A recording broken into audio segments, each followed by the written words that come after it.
100 में 90 शोषित हैं, 90 भाग हमारा है। धन धरती और राजपाट में 90 भाग हमारा है। 10 का शासन 90 पर नहीं चलेगा, नहीं चलेगा। यह सिर्फ नारा नहीं था, यह भारत की जातिवादी व्यवस्था के खिलाफ ऐलाने जंग था। सवाल है, यह नारा देने वाला इंसान कौन था? क्यों उसे गोली मारी गई? क्यों पुलिस थाने में उसे पानी तक नहीं दिया गया? क्यों कहा जाता है कि उसके ऊपर पेशाब किया गया, उसे बेरहम मौत दी गई? क्या उसका कसूर सिर्फ इतना था कि वो मनुवाद के खिलाफ खड़ा हो गया था? क्या उसने ब्राह्मणवादी सत्ता को चुनौती दे दी थी? बाबू जगदेव प्रसाद कुशवाहा उत्तर प्रदेश में शोषितों की क्रांति के जनक, बहुजन राजनीति के वैचारिक स्तंभ, मंडल आंदोलन के प्रेरणा स्रोत। उनका जन्म 2 फरवरी 1922 को बिहार के अरवल जिले के कुर्था प्रखंड में एक बेहद साधारण किसान शिक्षक परिवार में हुआ। पिता प्रयाग नारायण कुशवाहा प्राथमिक स्कूल के शिक्षक थे। मां राजकली देवी अनपढ़ थी, गरीब थी, संसाधन नहीं थे, लेकिन भीतर आग थी। जगदेव बाबू बचपन से ही तेज दिमाग और विद्रोही स्वभाव के थे। मिडिल से लेकर मैट्रिक तक हर परीक्षा फर्स्ट डिवीजन से पास की। उस दौर में मैट्रिक पास करना आसमान से तारे तोड़ने जैसा माना जाता था। जब वे हाई स्कूल पास कर कॉलेज जाने लगे तो पिता ने नए जूते, धोती कुर्ता और छाता खरीद दिया। रास्ते में एक जमींदार ने ताना मारा, इतना सज धर कर पढ़ने जा रहा है, आज से तू भारतीय नहीं रहा। यही वो अपमान था जिसने उनके भीतर वर्ग चेतना की चिंगारी को आग बना दिया। छात्र जीवन में ही उन्होंने अन्याय के खिलाफ खड़ा होना सीख लिया था।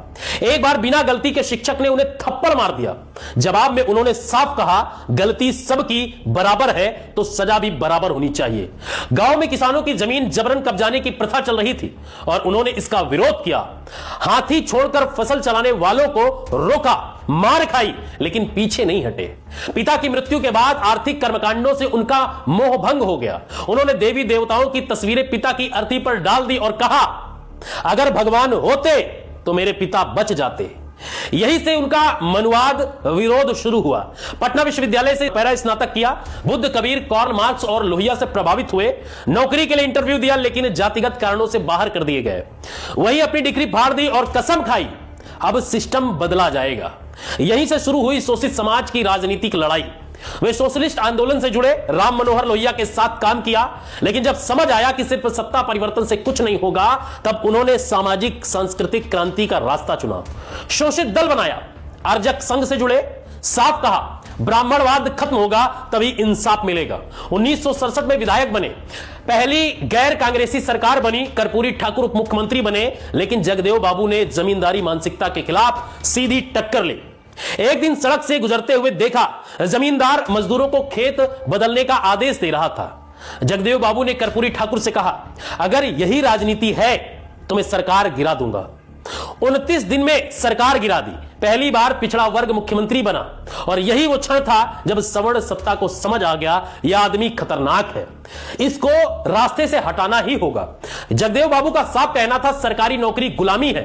उन्होंने अपने भाई तक को नौकरी छोड़ने को कहा। उनका नारा था, अब की सावन भादों में, अगोरी कलैया काड़ों में।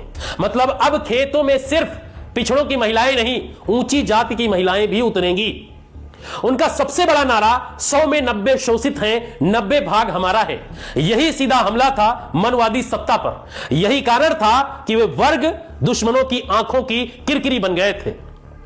5 सितंबर 1974 को कुर्था में शोषित समाज सत्याग्रह चल रहा था। जगदेव बाबू को भनक लग चुकी थी कि उन्हें मारने की साजिश हो रही है। लोग मना कर रहे थे, बाहर मत निकलिए, लेकिन वे डरने वालों में से नहीं थे। सभा को संबोधित कर रहे थे, तभी पुलिस ने फायरिंग कर दी। गोली सीधे उनकी गर्दन में जाकर लगी। प्रशासन बोला आंदोलन उग्र हो गया था, इस वजह से गोली चल गई। गोली लगने के बाद जब जगदेव बाबू जमीन पर गिरे, तब भी वे जिंदा थे। गर्दन से खून बह रहा था, शरीर कांप रहा था, आंखों में दर्द था, लेकिन आत्मसम्मान कायम था।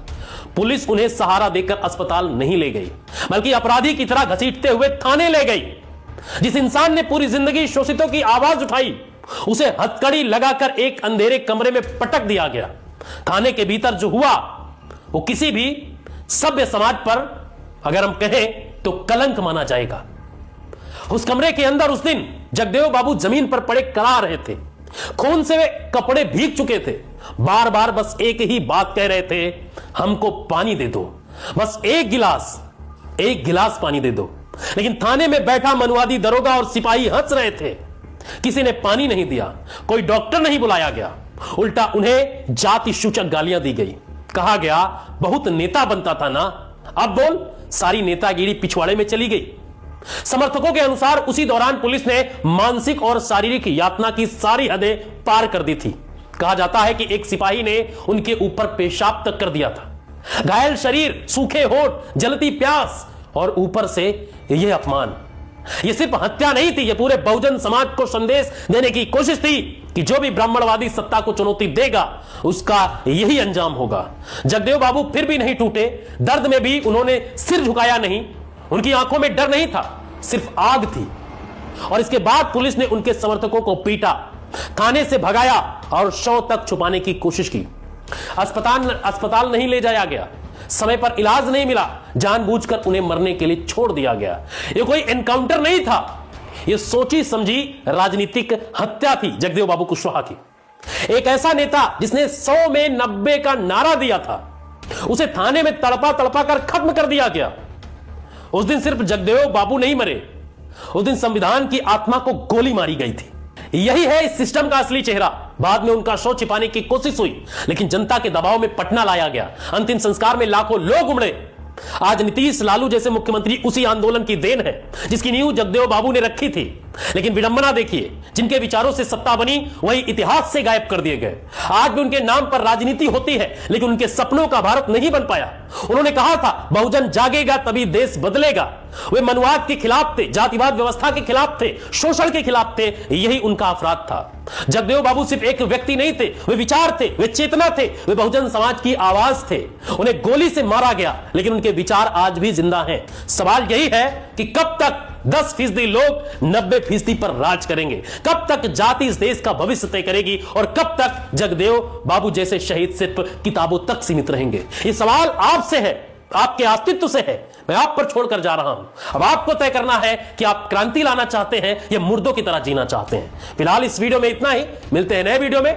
लेकिन अगर इस क्रांति को आगे बढ़ाना चाहते हैं तो अपनी राय दीजिए और वीडियो को शेयर करिए।